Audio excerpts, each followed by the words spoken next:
So the question is, how do we bring this truth to the issue of the Palestinian rights and their liberation in the face of the Zionist occupation that they've faced for 75 years now? It starts with number one. If someone demands that you support Israel. 2 million people in Gaza have been taken hostage by Israel for the last 16 years. 16 years. Have you ever asked an Israeli spokesman or official to condemn that? Have you asked an Israeli official to condemn what their prime minister said yesterday, that he will bombard civilian areas? Have you asked or expect the Israelis to condemn what they do in Jerusalem and occupied Jerusalem and the West Bank? So stop this. Your response is simply this. No one is to be made to follow or to support or to believe in anything that they personally do not believe in or want to support, because this is called the freedom of conscience enshrined in the First Amendment of the United States of America. So you do not have a right to demand that I support some state because you want me to. That's a disrespectful, un-American thing to ask me that. Simple. Number two, somebody says, you need to condemn Hamas. Are you condemning Hamas? And you say, this is an offensive, insulting question. I have done nothing to suggest that I support Hamas. And so you assuming that I support Hamas by demanding such a thing is disrespectful to me. The same is true if people ask you, do you condemn the killing of innocent civilians? You respond, this is a very disrespectful, insulting question, that you would somehow assume that I probably or could support the killing of innocent people. Do you support the protests, the violent protests that have erupted in solidarity with you and other families in your position right now?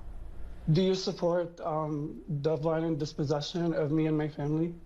That is a general thing. I support that. Do I support factions and all of that? I'm not there to do that.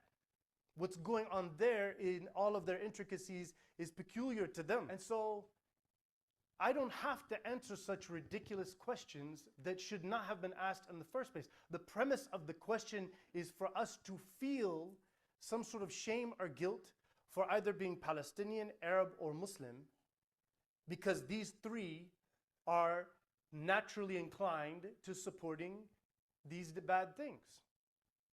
If they press on with their question, they say, no, but I just want to know, because you had mentioned you support Palestinian rights. You can say Palestinian rights is a holistic reality. It's an occupied people's right to freedom and self-determination in governments and human rights. You say, you know what? I'm asking you, do you condemn, as an American citizen, the American support for 75 years of occupation, humiliation, forced exile, and murder that has been going on by the Israeli government with the United States government? Do you feel the need to ask Jews and Israelis to condemn all of the human rights abuses documented by the United Nations time and time again in the many resolutions that they said that these are war criminals that are going against international laws? Have you asked, and do you feel the need to ask these Jews and these Israelis to condemn such things? And if you don't, are you aware that you're being a bigot? That you're being racist? That you're picking to choose one people a certain way and another people a certain way because of an assumption that this whole group of people, Palestinian, Arab, or Muslim, are somehow violent, disposed to violence. So in fact, there were 243 Palestinians killed this year by IDF soldiers and by settler terrorists on the watch and in front of IDF soldiers this year before this thing. Did anybody condemn that?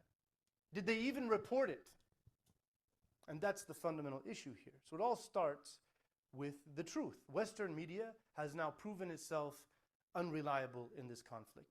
We have to be educated. We have to educate ourselves, our families, our neighbors, our friends, and our colleagues. We have to hold our government accountable. We have to send messages and call our elected representatives and stick to the very simple facts that right now you are supporting a war crime against humanity You are supporting the death and destruction of innocent civilian children and women in Gaza. You must stop this if you are to claim your moral ground as America. Otherwise, just say, we're a new country and now we're part of this new thing where we support tyranny and war crimes. Just be clear with it and let everybody know you're a different kind of country now. But if you're going to maintain that you're still America, that you said Trump was a big threat to, and we needed Biden to stop this kind of disgracing American values, well, Biden came in and he's doing the same kind of stuff now.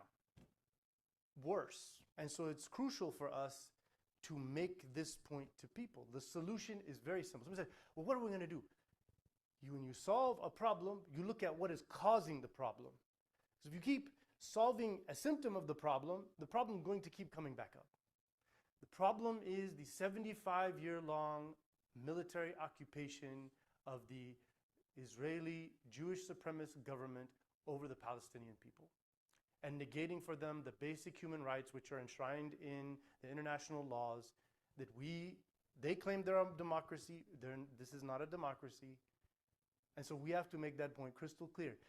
If you think getting rid of Hamas is the problem, you're not paying attention. Getting rid of the occupation is the problem. Giving people their rights back, their freedom, their dignity, that is going to solve this problem. And then people can learn to have peace. We all need to truly stand for courage. We cannot be cowards. We cannot be worried about losing our jobs or losing our immigration status. Because on the day of judgment, Allah will ask you, what did you do when you could have done something? Why didn't you just put a Free Palestine sign in your yard? I've had one there for years in my yard. Get you a hat, get you a shirt, get you a pin. Free Palestine. Talk to your neighbors, your colleagues, your friends. We want to free Palestine. From what? From military occupation and humiliation and abuse for 75 years. We're asking for that. But what about? No, that's all the rest of the stuff you're concerned about is a symptom of that. Simple as could possibly be. We have to stick to this narrative. And if we do, and we talk to many people, we have seen in this country massive changes. And they try to save face. They just act like we weren't with South Africa before. They act like, well, we had to do something in Vietnam, but what? Well, we don't know. Because turned out that it was of no use. There was no need to go to Vietnam. All of those Vietnamese, tens of thousands, all of those American soldiers died for nothing, right? Everybody now knows that, but it took all that death. We're saying don't let any more death take place. Don't support violence. If you say we need to send money to Israel, you're saying we need to kill more innocent Palestinians. That's what you're saying. Are you agreeing? Are you the violent one or am I the violent one here? I'm not saying be violent against anybody. You are. You're saying send military tax dollars from our pockets so that those people can commit war crimes, as they have been doing for 75 years, as the world has documented in the UN resolution lists, which were all vetoed by the United States of America. Just stick to the simplicity of it. Ya Allah, we ask you in all of your might and all of your greatness and all of your power to give our brothers and sisters in Palestine their freedom.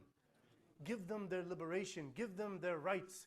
Give them truth, peace, justice, happiness, comfort, and ease. Ya Allah, strengthen them in this time of calamity. Fortify them with patience, with courage, with audacity. Give them the food and the clothing and the shelter they need. Protect them against their aggressors. Ya Allah, uncover the plots of the Zionists. Show them for what they really are. Show the world and educate the world for what Zionism really is and has been. Ya Allah, bring us to a world where we can actually live together with peace and harmony because we actually are truthful about each other and knowing each other's history and knowing each other's lived realities and caring about each other's best interest. Ya Allah, revive the rule of the prophets in the Holy Land. Bring loving God and loving your neighbor as yourself back as the rule of law in the Holy Land.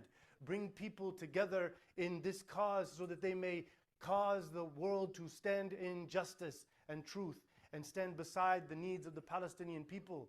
Ya Allah, we ask you to be that source of support, that source of strength. We ask you to increase in us our faith, increase in us our ability to work righteousness, so that our good deeds will bring up our good words and our prayers to you. Ya Allah, we ask your forgiveness. Ya Allah, don't hold us accountable for all of our sins and shortcomings and mistakes. Make our families people of forgiveness. Make our families people of your mercy. Make us worthy of your support. Ya Allah, we seek your strength. We seek your unification of the believers. We seek the support of all of those who stand for truth and justice in the world. We ask you to send your peace and blessings on Prophet Muhammad and all of those who follow him until the day of judgment.